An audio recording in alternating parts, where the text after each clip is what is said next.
Magandang araw mga busing madam. Maayong adlaw sa atong tanan. Sa man mga lugar o sa mga oras na abot ni nga natanaw nga video. Maayong hapon o maayong adlaw sa orasan.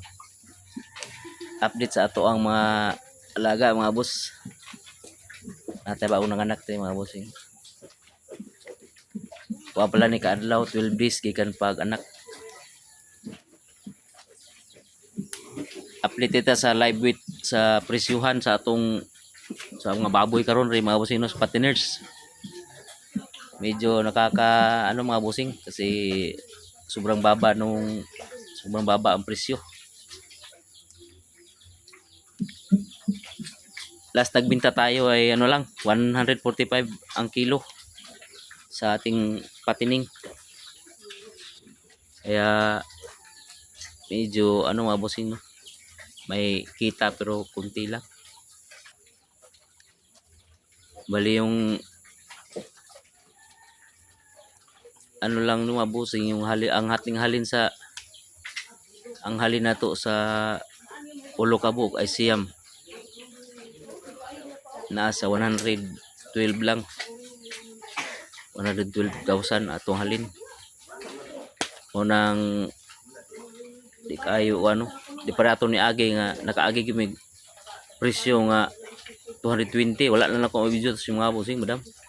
Wala ko na video to kay dugay mo ko wala ka video no. Almost 1 year na wala ko nag-video kay natin mga for some reason sa English pa. Sa mga mga hinungdan pod nga wala ka video. Nakagita ato og 220 ang kilo. Mo tong dali na mo baligya kay wala pa 4 ka bulan. Tulo pa lang ka bulan dali baligya kay ang presyo 220 na. Kunya nakakuampod kay kating mga bugat ang baboy ato nga nabaligya na to. Naa sa mga 90 plus, 92, 94. Kunya mahal ang presyo mo tong ang pito na to kabuok ni halin og 132, 133,000. Medyo dako taginan siya ato mga busing madam.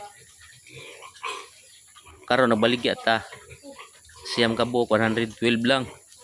Pero okay, mas okay ra pod. Di kayo ta dako kuan pero at least na mo to. Pertim ra to gyud.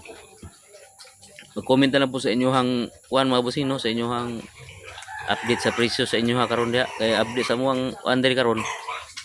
Update sa mo ang presyo sa live weight sa patiners. Sa patining na presyohan 70 up. Kuan 140 na lang ang per kilo. Tapos pag ang imong baboy winta na ay 100 kilos na, dili na sila nagkapalit. Pag ang baboy nyo baboy ito mga bossing ay nasa estimated 100 kilos na pataas ay wala nang bumibili. Dahil sobrang matumal raw ngayon ang bintahan ng karne sa aming lugar. Partikular po ito mas sa Davao Region mga bossing no. Udam sa Davao de Oro. 140 na lang ang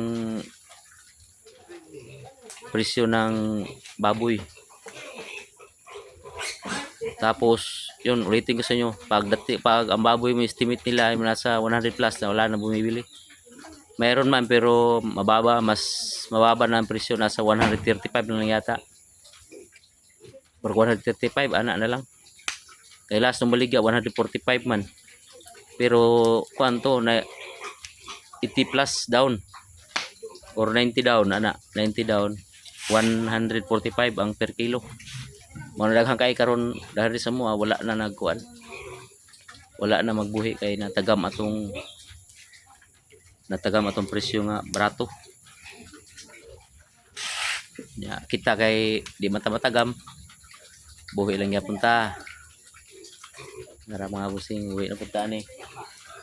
Kinakatong salas po na to nga video katong natay 9 kabuk nga bakti no. Tong kasi ipakita ko sa mga vitrine nga klase. Ini mga busing ang atong inahan, ang anay na to Landres. Tapos ang barako ani pwede murag durok ang wala ni mga busing pero wala ning liwat sa iya kumot sa may kuana ni nga AI mo guni. Ngutana pa ta kung unsay klase sa similya sa barako ang giturok ani. Dong di gapon ta mataga mga busing basta buhi gapon tag baboy. Tanang mga magbuhi do, shout out sa tanang nagbuhi og baboy, sa lahat ng nag-aalaga ng baboy, mga busing madam, ingat po tayo sa ating kinakain, atong mga ginakaon kay delikado kung sunod na to nga video na puno atong pag-usapan atong istoryahan na magmartis na puntaan na ano. Magmartis tayo dyan sa ano mga busing sa tungkol sa yung mga pangyayari o nangyayari dito sa aming lugar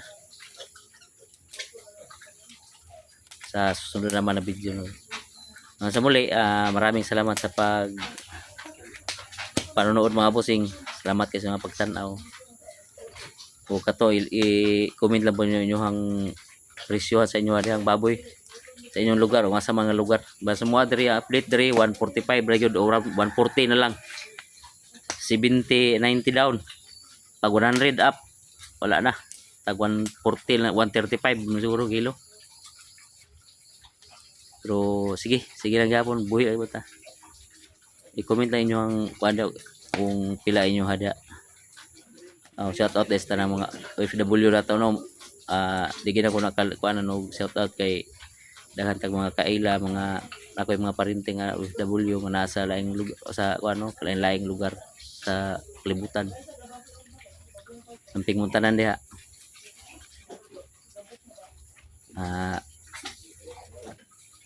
Laban lang ta. Kay ba magilain. Ito. Salamat kayo mga busing madam.